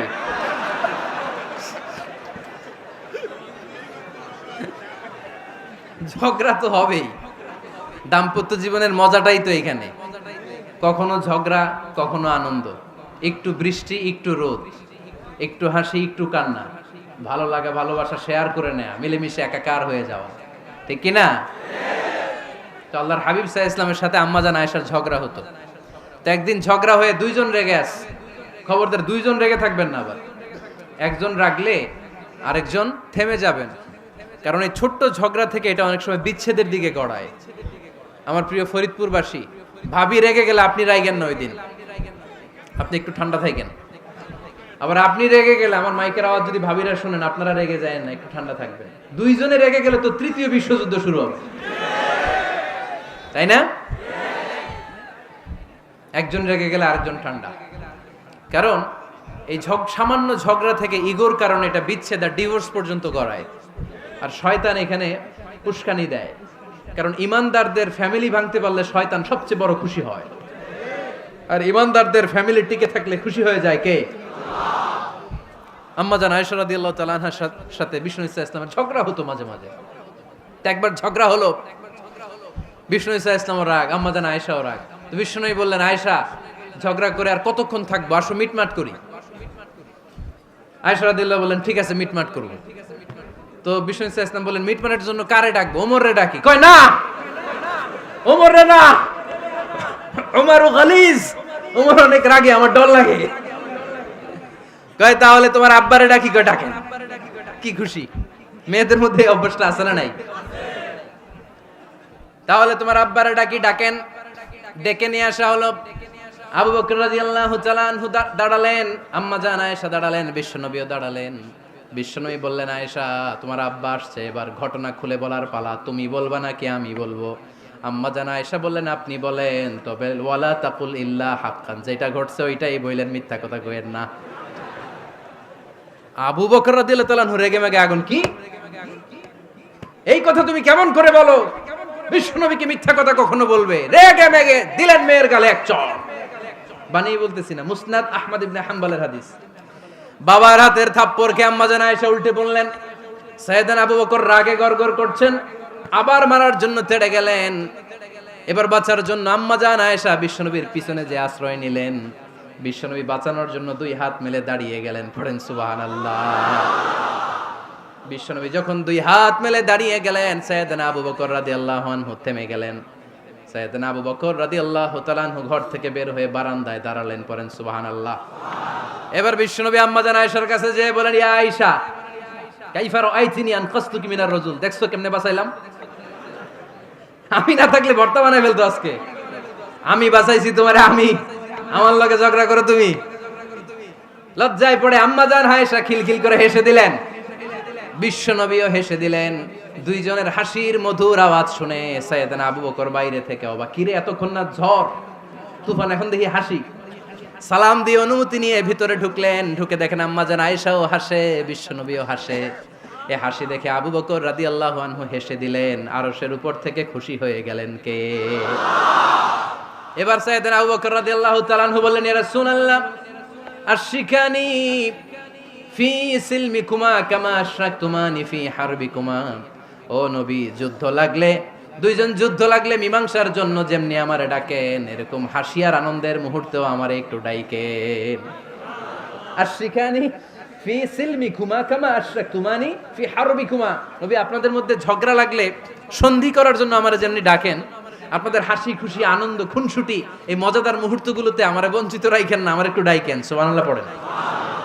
এই মুসনাদ আহমদ ইবনে হাম্বলের হাদিস শোনার উদ্দেশ্য হচ্ছে, বিশ্বনবী প্রথমে ওমরে ফারুকের নাম বলেছিলেন। সাইয়েদনা আয়েশা বলে, না আমি ডরাই। হাইবাত, দিস ইজ কল্ড হাইবাত ওমর। একবার বিশ্বনবীর সব বিবিরা ধরলেন, ও নবী আমাদেরকে এটা দেন, ওইটা দেন, ঘরে এইটা নাই, ওইটা নাই, ওইটা নাই। বিশ্বনবীকে, আমার কাছে কিচ্ছু নাই, যদি এমনি আমার বউ হয়ে থাকতে চাও থাকো, তাহলে যা, তা না হলে যা লাগবে কিনে দেব, সাথে সাথে তালাকও দিয়ে দিব। কিছু দিতে পারবো না, আমার নাই তো, সামর্থ্য নাই। কিন্তু বিবিরাও ছাড়া না, এটা দেন ওইটা দেন। বিশ্বনবী রহমতের নবী, বিবিদেরকে বুঝাতেও পারেন না। বিবিরা আবদার করতেছে, নবী এটা লাগবে, ওইটা লাগবে। ইন দ্য মিন টাইম বিশ্বনবী একজনের সালাম শুনতে পেলেন। কে যেন দরজায় দাঁড়িয়ে বলতেছে, আসসালামু আলাইকুম। বিশ্বনবী দরজার দিকে তাকালেন, তাকিয়ে বললেন, ওয়া আলাইকুমুস সালাম। আর বুঝতে পারলেন এটা আমার ওমরের সালাম। সালাম দেওয়ার পরে বিবিদের দিকে তাকায় দেখে একজন বিবিও নাই, সব অন্দর মহলের ভিতরে দৌড়। সুবহানাল্লাহ পড়তে পারলেন না? This is our super hero Omar. এরকম ওমর একটা লাগবে, চিল্লায় বলেন কয়টা? একটা ওমর গোটা বিশ্বকে সোজা করে দিবে। একটা ওমর সবল আর দুর্বলের সব পার্থক্য দূর করে দিবে। মাজলুমের উপর জালিমের অত্যাচারের অবসান ঘটায় দিবে। গোটা বিশ্বটাকে সাম্য, মৈত্রী, ভালোবাসার ইনসাফ দিয়ে পরিপূর্ণ করে দিবে। সেই ওমরের অপেক্ষায় আমরা। নিজের ছেলেকে 80টা বেত মেরেছেন। কয়টা? 80টা বেত মেরেছে। এই ব্যাপারে অনেকগুলো বর্ণনা পাওয়া যায়। সবচেয়ে সহি বর্ণনা হচ্ছে মুয়াত্তা ইমাম মালিকের বর্ণনা। ওমরে ফারুক রাদিয়াল্লাহু তাআলা আনহুর ছেলে আব্দুর রহমান মারুফুন বিআবি শাহমা ছিলেন মিশরে। ওখানে নাবিজ খেয়েছিলেন। নাবিজ হচ্ছে আরব দেশের লোকেরা দুধের মধ্যে শক্ত খুরমা রাত্রেবেলা ঢেলে দিত। ঢেলে দিলে সারা রাত ওই খুরমার রসটা দুধের সাথে মিশে দুধটা লাল হয়ে যেত। এটারে সকালবেলা খেত, খুব সুস্বাদু। এটাকে বলে নাবিজ। কিন্তু এটা রাতে ভিজাইলে সকালেই খাইতে হয়, রেখে দিলে আবার একটু সমস্যা হয়। এটা অনেকটা তারির মতো হয়ে যায়, মাতলামি চলে আসে। তো ওমরে ফারুকের ছেলে নাবিজ খেয়েছেন, মদ খাননি, নাবিজ, কিন্তু নাবিজ খাওয়াতে সাকরান চলে এসেছে। সাকরান চলে আসাতে এটা যখন প্রমাণিত হয়েছে, আমর ইবনে আস রাদিয়াল্লাহু তাআলা আনহু নাকি 80 বেত মেরেছেন মিশরে। কয় বেত? নিয়ম হচ্ছে সবার সামনে, কিন্তু সবার সামনে না মেরে একটু গোপনে মেরেছে। এই তথ্য যখন ওমরে ফারুকের কাছে এসেছে, উনি বললেন না, মারতে হবে সবার সামনে, আলাদা মারলা কেন? ও মদিনায় ফিরে আসলে আমি আবার 80টা মারব। মদিনায় ফিরে আসার পরে সাইয়েদনা ওমরে ফারুক ওই আগের 80টারে আর ধরেন নাই, নিজ হাতে আবার 80টা বেত মেরেছেন। এই বেত মারার 1 মাস পরে এই আবু শাহমা ইন্তেকাল করেছে। অনেক ঐতিহাসিক বলে এই বেতের আঘাতে মরেছে, কেউ কেউ বলেছে নিজের রোগের কারণে মরেছে। কিন্তু দিস ইজ দ্য ইনসাফ সিস্টেম অফ ওমর। নিজের ছেলে বলে ছেড়ে দেয় নাই। এখন নিজের ছেলে হইলে 7 খুন মাফ, নেতার ছেলে হইলে 10 খুন মাফ, এলাকার মোড়লের ছেলে হইলে 10 খুন মাফ। নো পার্সিয়ালিটি ইন ইসলাম। ইসলামে পার্সিয়ালিটি নাই। আপনি নেতার ছেলে হন, আপনি বিজনেস ম্যাগনেটের ছেলে হন, আপনি যেই হন না কেন, ইসলামের দৃষ্টিতে সবাই সমান। চিল্লায় বলেন ঠিক কি না? বানু মখজুমিয়া গোত্রের এক নারী চুরিতে ধরা পড়ল। সাহাবারা বললেন, নবী, মদিনার সবচেয়ে ভেরি প্রেস্টিজিয়াস এন্ড ডিগনিফাইড ফ্যামিলির মেয়ে, আপনি হাত কাটেন না, কারণ ইসলামের নিয়ম চুরি করলে কি কেটে দাও? বিশ্বনবী বললেন, বলো কি? হাত না কাটার জন্য তোমরা আমাকে রেকমেন্ড করছো? এটা আল্লাহর আইন, পৃথিবীর কেউ রেকমেন্ড করলো শোনার ক্ষমতা আমার নাই, কারণ আইনটা দিয়েছে কে? লাউ কানাত ফাতিমাতু বিনতি মুহাম্মাদিন সারাকাত লাকাতা মুহাম্মাদুন ইয়াদাহা। আরে বনু মাকসুমিয়া মেয়ে তো দূরের কথা, আমার কলিজার টুকরা ফাতেমাও যদি আজ চুরিতে ধরা পড়তো, তার হাত কেটে দিতে আমি 1 মিনিটও দেরি করতাম না। দিস ইজ ইসলাম। এই হচ্ছে ওমরে ফারুকের মানাকিব। এরকম ওমরে ফারুক কয়টা লাগবে? আওয়াজ করে বলতে হবে, কয়টা লাগবে? একটা লাগবে। এই সাইয়েদনা ওমরে ফারুক মদিনার প্রথম চিফ জাস্টিস ছিলেন। সর্বপ্রথম উনার পরামর্শে সাইয়েদনা আবু বকর রাদিয়াল্লাহু তাআলা আনহু কোরআনকে সংকলন করেছেন। আমরা এই যে কোরআন পড়ি 30 পারা, এমদাদিয়া লাইব্রেরির 114টা সূরা, কত সুন্দর সন্নিবেশ করা হয়েছে, এখানে সাজানো হয়েছে। আল্লাহর হাবিব সাল্লাল্লাহু আলাইহি ওয়াসাল্লামের সময় কি এরকম কোরআন ছিল নাকি? ছিল না। খেজুর পাতার মধ্যে, গাছের বাকলের মধ্যে, ওটের বড় হাড্ডির মধ্যে আর পাথরের মধ্যে খোদাই করা কোরআন ছিল। সাইয়েদনা আবু বকরের সময় রাদিয়াল্লাহু তাআলা আনহুর সময় যুদ্ধ হলো, 70 জন হাফেজ সাহাবী ইন্তেকাল করলেন। সাইয়েদনা আবু বকর রাদিয়াল্লাহু তাআলা আনহুকে ডেকে ওমরে ফারুক বললেন, ও আবু বকর, এইভাবে হাফেজে কোরআন সাহাবীরা যদি দুনিয়া থেকে বিদায় হয়ে যায়, আল্লাহর কোরআনও তো বিদায় হয়ে যাবে। আমার পরামর্শ হলো আপনি সব বয়োজ্যেষ্ঠ সাহাবীদেরকে একসাথে করে কোরআনের সব কাগজগুলোকে একসাথে করে একটা নির্ধারিত কপির মধ্যে কোরআনকে সংকলন করে ফেলেন। সাইয়েদনা আবু বকর বললেন, যেটা আমার নবী করে না, এটা আমি কেমনে করি? কিন্তু ওমরে ফারুক নাছরবান্দা বলে না, এটা করলে কোনো খারাপ হবে না, ভালোই হবে। মুসলিম উম্মার জন্য এক জায়গায় কোরআন সন্নিবেশিত থাকবে, আপনি করেন। সাইয়েদনা আবু বকর রাজি হয় না, ওমরে ফারুকও ছাড়ে না। ওমরে ফারুক বলতে বলতে বলতে বলতে এমন ভাবে সাইয়েদনা আবু বকর রাদিয়াল্লাহু তাআলা আনহুকে ধরলেন, সব শেষে সাইয়েদনা আবু বকর ওমরে ফারুকের কথায় কোরআন সংকলনে রাজি হয়ে গেলেন। পড়েন সুবহানাল্লাহ। উনি বললেন, ওমর যখন আমাকে বারবার বুঝাতে লাগলো, আল্লাহ তাআলা আমার হৃদয়টা ওমরের কথা শোনার জন্য খুলে দিলেন। আল্লাহ তাআলা কেমন যেন আমাকে ইলহাম করলেন, আবু বকর করো, এই কাজের মধ্য দিয়ে আমি আমার কোরআনকে গোটা বিশ্বে জীবিত রেখে দেব। This is Omar. এই যে আমরা হিজরি সনের যে আমরা গণনা করি, এই হিজরি সনের প্রবর্তক হচ্ছে সাইয়েদনা ওমরে ফারুক। সুবহানাল্লাহ নাই? আপনাদের মনোযোগ আছে না গেছে? কই ঘুমায় গেলেন মনে হয়? তাকবীর দেন তো একজন আওয়াজ করে।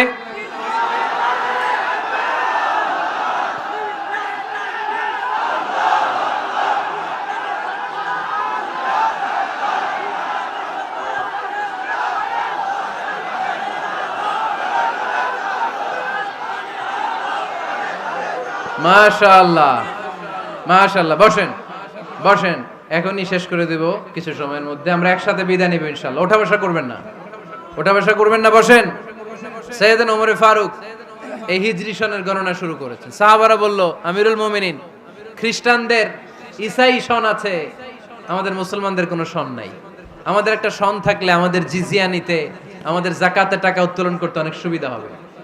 ওমর ফারুক বললেন, তাহলে কোন সালকে হিজরি, কোন সালকে মুসলিম সাল হিসেবে আমরা ঘোষণা দিতে পারি? একজন বলল, আমার নবী যেই সালে জন্মগ্রহণ করেছেন ওই সালে। ওমর ফারুক বললেন, না, আমার নবীর জন্ম আমাদের জন্য খুশির দিন, কিন্তু এটা আমাদের জন্য প্রেরণা নয়। প্রেরণা নবীর কাজে, ঠিক কিনা? আরো কিছু সাহাবারা বলল, তাহলে যেই সালে আমার নবী ইন্তেকাল করেছে ওইটারে প্রথম সাল ধরেন। ওমর ফারুক বললেন, না, যেদিন তিনি ইন্তেকাল করেছেন এটা আমাদের দুঃখের দিন, এটা আমাদের প্রেরণা নয়। আমাদের প্রেরণা হচ্ছে বিশ্বনবীর ত্যাগ, তিতিক্ষা আর কাজের মধ্য দিয়ে। জোরে কোন ঠিক কিনা? ওমর ফারুক বললেন, যেদিন বিশ্বনবী ইসলাম রক্ষায় নিজের মাতৃভূমি ছেড়ে মক্কা থেকে মদিনায় গিয়েছেন ওই দিনটাকে হিজরি প্রথম দিন ধরে আমরা হিজরি সাল গণনা করে শুরু করে দেব। ওইটাই হচ্ছে হিজরি সন। সেখান থেকে হিজরি সনের প্রবর্তন করেছেন সাইয়েদনা ওমর ফারুক রাদিয়াল্লাহু তাআলা আনহু। এই যে স্টেট গভর্নমেন্ট, এই যে প্রিজন, জেলখানা, ক্যান্টনমেন্ট, সচিবালয়, গণভবন, বঙ্গভবন, মুক্তিযোদ্ধাদের ভাতা, রাষ্ট্রীয় ভাতা, এই সব নিয়ম কানুন সাইয়েদনা ওমর ফারুক তার রাষ্ট্রীয় আমলে তিনি নিজে করেছেন। চিল্লায় পড়েন আল্লাহু আকবার। মুসলমানদের আলাদা কারেন্সি, নিজস্ব মুদ্রা ব্যবস্থা নিজে চালু করেছেন।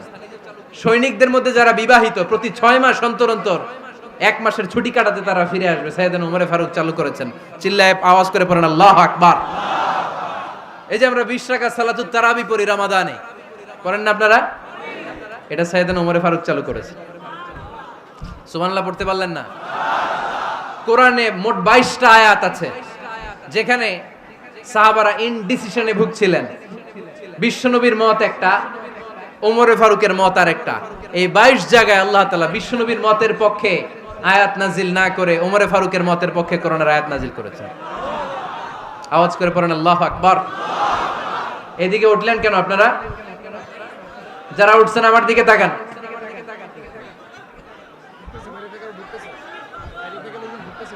কিছু ভিতরে ঢুকতেছে, কিছু বাইরেতেছে না?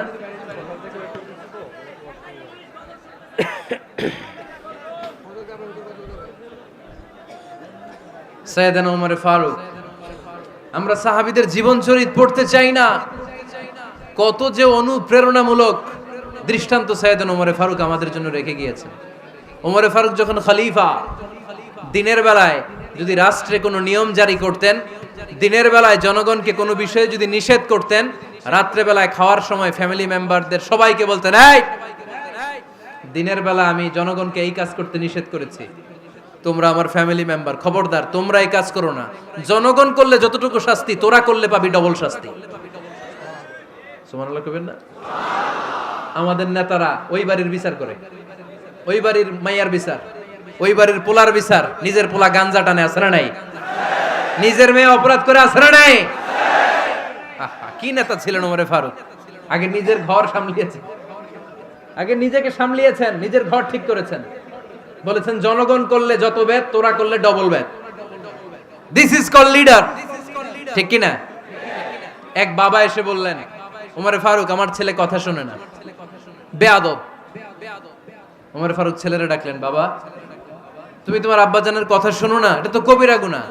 ছেলে বলে, ওমর ফারুক সব দায় দায়িত্ব আল্লাহ ছেলে মেয়েদেরকে দিয়েছে, বাবা মাকে কোনো দায়িত্ব দেয় নাই। ওমর ফারুক বললেন, অবশ্যই দায়িত্ব দিয়েছে। তাহলে বলেন আমার বাবার দায়িত্ব কি? উনি বললেন, প্রাইমারিলি প্রথমত 3 দায়িত্ব। আইয়ান তাকিয়া উম্মা, পৃথিবীর প্রতিটি বাবার উচিত ছেলেদের মেয়েদের জন্য ভালো মায়ের ব্যবস্থা করা।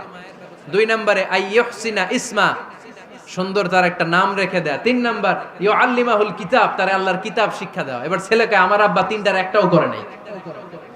এবার ওমর ফারুক রেগে গেলেন, বাবার কাঁধে ধরলেন, বললেন তুই ছেলের জন্য বিচার নিয়ে আসলি, তোর 3টা দায়িত্বের একটাও তুই পালন করিস নাই। ছেলে বলে, আমিরুল মুমিনিন আমার মা নর্তকী, আমার মা মাজুসি, আমার মায়ের মধ্যে কোনো আদব কাদব নাই, সুন্দরী দেখে আমার মা রে বাবা বিয়ে করছে, আমার মায়ের কাছ থেকে জীবনে কিছু শিখি নাই।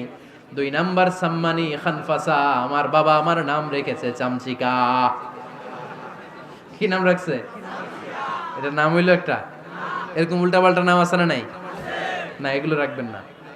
আব্দুল্লাহ রাখবেন, আব্দুর রহমান রাখবেন। আরেকটা কি বলছি আজকে? হুজাইফা রেখে দিয়েন, পারবেন?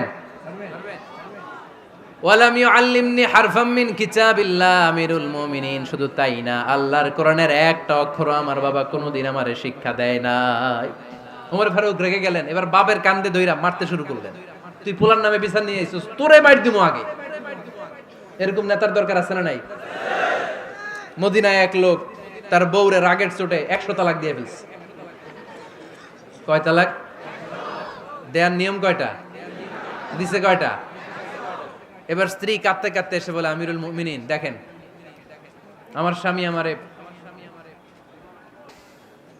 রেগে মেগে 100 তালাক দিছে। ওমর ফারুক বললেন, দইরা নিয়ে আয় এটারে। নিয়ে আসা হলো। ওমর ফারুক বললেন, কয়টা তালাক দিয়েছো? কয় 100টা। কেন দিছো? কয় মাথা গরম আছিল।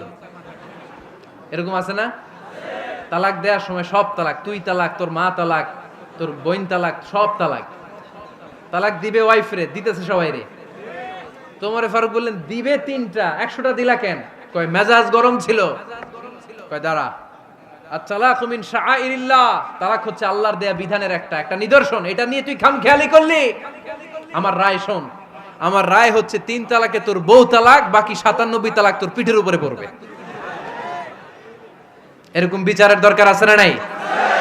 এরকম দৃষ্টান্তমূলক বিচার যদি বাংলার জমিনে দেয়া হতো, আর কোন নারী ধর্ষিতা হতো, আর কোন নারীকে অ্যাসিড মারা হতো, আর কোন নারী যৌতুকের জন্য কান্না করত, একটা আমল লাগবে, বেশি না। কয়টা লাগবে?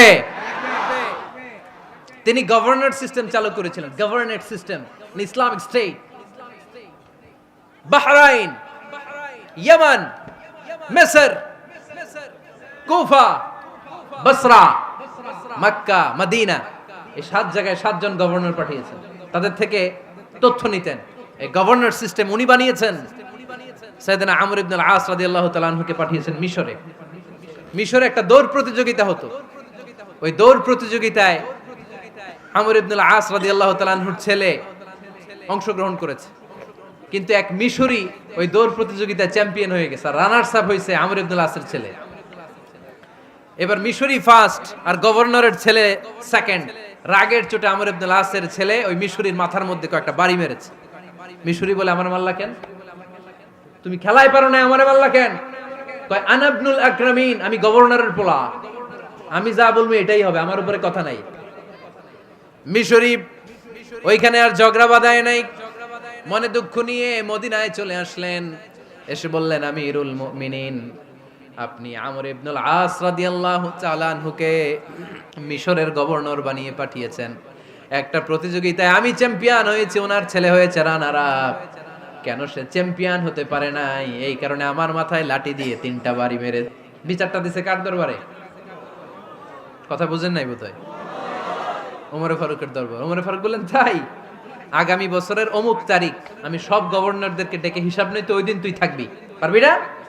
মিশরে বলে, পারবো মানে অবশ্যই পারবো। ওই দিন 7 রাজ্য থেকে 7 গভর্নর হাজির, গভর্নরদের ছেলেরাও হাজির, মিশরীয় হাজির। 7 গভর্নরের কাছ থেকে 7 এলাকার খোঁজ খবর নেয়ার পরে ওমরে ফারুক বললেন, আইনাল মিসরি, মিশরি লোকটা কই, এদিকে আয়। মিশরি সামনে আসার পরে বলল, আমর ইবনুল আস, তুমি মিশরের গভর্নর, তোমার ছেলে সহ তুমি আসো। আমর ইবনুল আস এসে সামনে বসে রইলেন। এবার বললেন, ও আমর ইবনুল আসের ছেলে, তুমি নাকি ইবনুল আকরামিন গভর্নরের ছেলে, তুমি যা বলবা মিশরে নাকি তাই হবে, তোমার নাকি অনেক দাপট। নিজে একটা লাঠি এনে মিশরীর হাতে দিয়ে বলল, এবার তোর মাথায় যতটা মারছে তুই ততটা গুনে গুনে মার, আমি দেখব। আমর ইবনুল আস দেখবে, আমর ইবনুল আসের ছেলেরে তুই এখানে মার। সে বলতেছে, থাক, আপনি বলছেন এতেই যথেষ্ট, মারা লাগবে না, আমি মাফ করে দিলাম। ওমরে ফারুক বলল, খবরদার, মার, মার ওর মাথার মধ্যে। মিশরি ওমরে ফারুকের ধমক শুনে ভয়ে ভয়ে 3টা বাড়ি মারল। এই বাড়ি মারা দেখেও ওমরে ফারুকের হৃদয় ঠান্ডা হয় নাই। লজ্জায় আমর ইবনুল আস, বয়স হয়ে গিয়েছে সাহাবা, মাথা তখন টাক, মাথায় চুল নাই, লজ্জায় মাথাটা হেট হয়ে মাথাটা নিচু করে রেখেছে। এবার রাগের চোটে ওমরে ফারুক বললেন, এবার আমর ইবনুল আসের টাক মাথার মধ্যে একটা মার, মার। কেন ছেলেকে শিক্ষা দিতে পারে নাই? ইয়া আমর ইবনুল আস, মাতা জাআলতুমুন নাস আবিদা, তোমরা কখন মিশরীদেরকে নিজেদের দাস বানায় নিলা? ওয়াকাদ ওয়ালাদাতুম উম্মুহুম আহরারা, আর ওদের মায়েরা তো ওদেরকে স্বাধীন সন্তান হিসেবে প্রসব করেছে। মানুষদের উপর ক্ষমতাগিরি করার জন্য গভর্নর পাঠাই নাই। খবরদার, জনগণ তাদেরকে দেখভাল করার জন্য তোমাদেরকে পাঠানো হয়েছে, তাদের উপর কোনো অত্যাচার করার জন্য নয়। চিল্লায় বলেন ঠিক কি না? এরকম নেতা কয়টা লাগবে? কয়টা? ওই নেতার নাম কি? ওমর। হ্যাঁ, হুয়া ইয়াতি ওমর। 22 জায়গায় বিশ্বনবী কয় একটা, ওমরে ফারুক বলে আর একটা। আল্লাহ বলে, বিশ্বনবী আপনার পক্ষে আমি আয়াত নাজিল করতে পারলাম না, আমি ওমরের পক্ষে নাজিল করে দিলাম। বিশ্বনবী বলতেন, ইন্নালি কুল্লি উম্মাতিন মুহাদ্দাস, সব উম্মতের মধ্যে, সব নবীর উম্মতের মধ্য থেকে একজন করে আল্লাহ তাকে মুহাদ্দিস বানাতো। মুহাদ্দিস না, মুহাদ্দাস। মুহাদ্দাস মানে এমন লোক যিনি যা ভাবতো ওই ভাবনাটাই আল্লাহ আয়াত হিসেবে নাজিল করে দিতেন। বিশ্বনবী বলেন, আমার উম্মতের মধ্যে মুহাদ্দাস হচ্ছে সাইয়েদনা ওমর। মদিনার সবচেয়ে বড় মুনাফিকের নাম আব্দুল্লাহ ইবনে উবাই ইবনে সালুল। সব মুনাফিকদের সরদার, কিন্তু এই মুনাফিকের ছেলেটা হলো পাক্কা ইমানদার। এই ছেলের নাম হলো আব্দুল্লাহ। আওয়াজ করে বলেন, ছেলের নাম কি?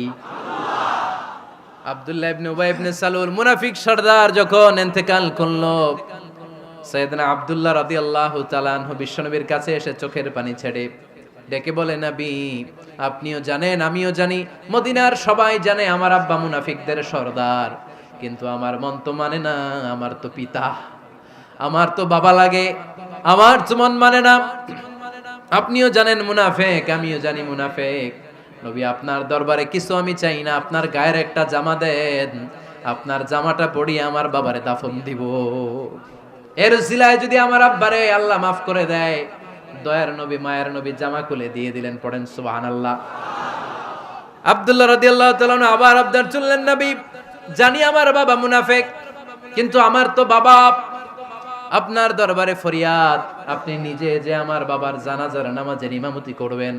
দয়ার নবী মায়ার নবী জানাজার নামাজে যেতে চাইলেন। ওমরে ফারুক বললেন, নবী না, খবরদার আপনি উবাই ইবনে সালুলের জানাজায় যাবেন না। বিশ্বনবী জোর করে যেতে চাইলেন।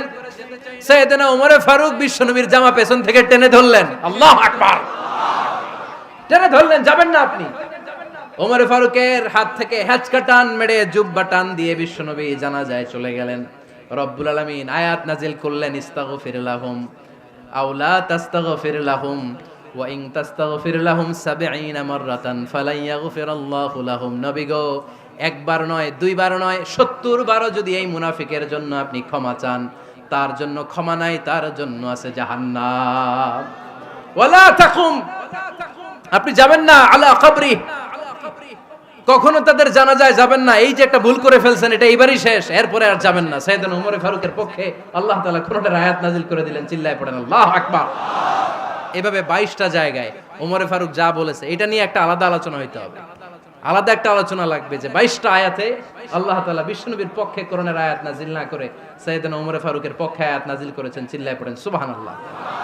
ওই ওমর ফারুককে আমাদের মডেল বানানোর দরকার আছে না নাই? ওই ওমরে ফারুকের জীবনী আমাদের ছেলে মেয়েদেরকে পড়ানোর দরকার আছে না রে? আমাদের ভবিষ্যৎ প্রজন্ম এগুলো জানে না। ওরা সালমান খান দেখে বড় হয়, ওরা শাহরুখ খান দেখে বড় হয়, ওরা ঋত্বিক রোশনকে দেখে বড় হয়। ওরা মনে করে যে এরাই বড় সুপার হিরো। আমাদের যে কত বড় সুপার হিরো আছে এরা জানেই না। নতুন প্রজন্মের কর্ণকোহরে সাইয়েদনা ওমরে ফারুকের ইতিহাস পৌঁছে দেওয়ার দরকার আছে না নাই? ওমরে ফারুকের ইন্তেকালের ঘটনাটা বলেই আমরা মুনাজাতের দিকে যাব। শুনবেন? শুনতে চান? উনি স্বপ্নে দেখলেন একটা লাল মোরগ ওনাকে 3টা ঠোকর মেরেছে। কয়টা? উনি জুমার নামাজে, জিলহজ মাসের শেষ সপ্তাহে জুমার নামাজে বললেন যে একটা লাল মোরগ 3টা ঠোকর মেরেছে। মুগীরা ইবনে শুবা রাদিয়াল্লাহু তাআলা আনহুর দাস আবু লুলু আল মাজুসি, এই লোকটা খঞ্জর বানাতে পারতো। মুগীরা রাদিয়াল্লাহু তাআলা আনহুর দাস। মুগীরা প্রতিদিন 4 দিরহাম করে চার্জ করত, যেহেতু দাস। সে এসে বিচার দিল, আমিরুল মুমিনিন, মুগীরা আমার থেকে বেশি টাকা চায়, জুলুম করে। ওমরে ফারুক বললেন, তাই? তুমি কি কাজ জানো? বলে, আমি খঞ্জর বানাতে জানি। বাড়ি কই? পারস্য। আরে তুমি খঞ্জর বানাতে জানলে তো 4 দিরহাম অনেক কম, সে তো আরো বেশি টাকা নেওয়া দরকার ছিল তোমার থেকে। আবু লুলুর এই কথা পছন্দ হয় নাই। সে কয়, ওমর তুমি সবারে দয়া দেখাও আর আমার ক্ষেত্রে কঠিন নিয়ম বানাইলা, দাঁড়াও এই নিয়ম তোমার আমি দেখাবো। এই রাগে সে বাড়িতে যে একটা খঞ্জর বানালো। কি বানালো? খঞ্জর চিনেন? ছোট্ট ছুরি। কিছুদিন আগে ওমানের সুলতান কাবুস ইন্তেকাল করেছে, জানেন আপনারা? ওনার এই কোমরের মধ্যে খঞ্জর থাকতো, ছবিতে দেখছেন? আরব শায়েখ যারা সুলতান আমির, কোমরে কি থাকে? ছোরা থাকে, খঞ্জর। সে বাসায় যে একটা খঞ্জর বানালো, যেই খঞ্জরের দুই মাথা, লাহু রাসান ওয়া মাকবাদাতুহু ফি ওয়াসাতি, আর ধরার হ্যান্ডেলটা মাঝখানে, এদিকেও ছুরি এদিকেও ছুরি, যাতে এইভাবে এইভাবে মারা যায়। সে ধার দিতে লাগলো আর বলল, ওমর দাঁড়াও, তোমারে আমি দেখাবো। ওমরে ফারুক মসজিদে নববীর ইমাম, ফজরের নামাজের সময় এ আবু লুলু আল মাজুসি বুরনুস পরে, চাদর পরে, লুকিয়ে লুকিয়ে, সে অগ্নি উপাসক, মুমিন নয়। ওমরে ফারুককে অ্যাটাক করার জন্য গেলেন মসজিদে নববীতে। ওয়াকানু ইউসাল্লুনা বিগালাস, তখন ওনারা অন্ধকারে নামাজ পড়তো। নামাজের সময় যখন হলো, লুকিয়ে লুকিয়ে প্রথম কাতারে ওমরে ফারুকের পিছনে মুয়াজ্জিনের পাশেই দাঁড়ালেন, হাতে খঞ্জর। একামত হলো, ওমরে ফারুক সালাত শুরু করলেন, ফজরের সালাত, আল্লাহু আকবার। নামাজ শুরু করলেন, সূরা ফাতিহা বললেন। আরেকটা সূরা যখন পড়তে যাবেন, in the mean time Abu লুলু এই খঞ্জর নিয়ে ওমরে ফারুকের বুকের মধ্যে 3টা স্টেবিং করলেন। একটা মারলেন নাভির নিচে, মারার সাথে সাথে পাকস্থলী কেটে গেল। আরেকটা মারলেন পাজরে, পাজর ছিঁড়ে গেল। 3টা মারার পরে ওমরে ফারুক বললেন, কাতালানি আল কাল, এক কুকুর আমাকে মেরে ফেলেছে। পেছন থেকে এক সাহাবীকে টান মেরে সামনের দিকে নিয়ে গেলেন, তুমি নামাজের ইমামতি করাও।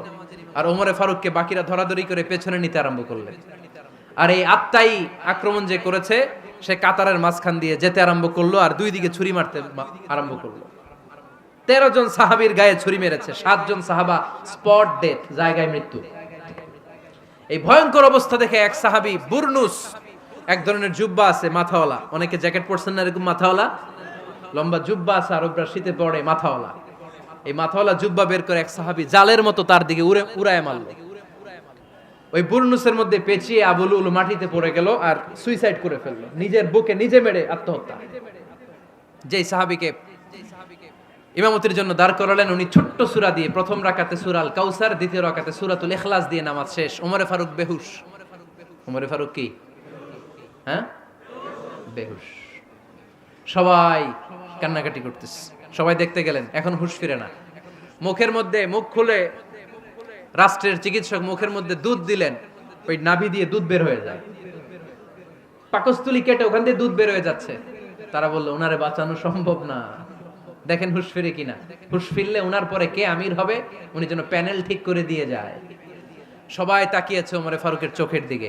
আল্লাহর মেহেরবানিতে ঘন্টা খানিক পরে উনি চোখ খুললেন। চোখ খোলার পরেই বলেন নাই, ও মা আমি মরে যাই। চোখ খোলার পরে উনি বলেন নাই, কে মারলো আমারে। চোখ খোলার পরে উনি বলেন নাই, আমার পরে নেতা কে হবে। চোখ খোলার পরে সর্বপ্রথম কথাটি ছিল, আসল্লান নাস, আমার নেতৃত্বে যে ফজরের নামাজটা শুরু হয়েছিল, এটাকে ঠিকমতো তোরা পড়েছিলি? আমার নেতৃত্বে যে ফজরের জামাত শুরু হয়েছিল, সেটা ঠিকঠাক মতো সমাপ্ত হয়েছিল কিনা আগে বল।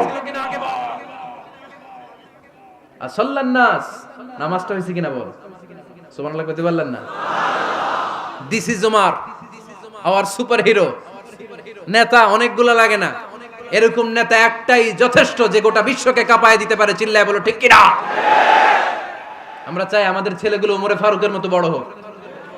আমরা চাই আমাদের ছেলে মেয়েগুলো খাব্বাব, খুবাইব, সাইয়েদনা আলী, উসমান, আবু বকর রাদিয়াল্লাহু তাআলা আনহুর অনুসরণে বড় হোক, ঠিক কিনা? আমরা একটা ওমর চাই, যিনি আমাদেরকে সালাতের শিক্ষা দিয়ে গিয়েছেন, ইন্তেকালের আগে বলেছেন সাল্লান নাস। এজন্য আমরা যেন নামাজ কখনো নষ্ট না করি। আল্লাহর জমিনে দিন বাস্তবায়নে আসাদ্দুহুম ফি আমরিল্লাহি ওমর রাদিয়াল্লাহু তাআলা আনহুর মতো এত কঠোর কেউ ছিলেন না। তাই দিন বাস্তবায়নে আমরা যেন কাউরে ছাড় না দেই। সবার আগে আল্লাহর দিন, সবার আগে আল্লাহর কোরআন, সবার আগে আমার ইসলাম, ঠিক কিনা? চাইলেই কেউ এদেশ থেকে ইসলামরে মিটাই দিতে পারবে না। যে দেশে আল্লাহু আকবার ধ্বনির সাথে সাথে সূর্য উঠে যায়, আল্লাহু আকবার ধ্বনির সাথে সাথে সূর্য ডুবে যায়, সে দেশে আর কিছু থাকবে না থাক, আমার ইসলাম থাকবেই। আর কিছু থাকবে না থাক, আমার কোরআন থাকবেই। সে ইসলামের সাথে থাকতে রাজি আছেন তো? কোরআনের সাথে থাকতে রাজি আছেন তো?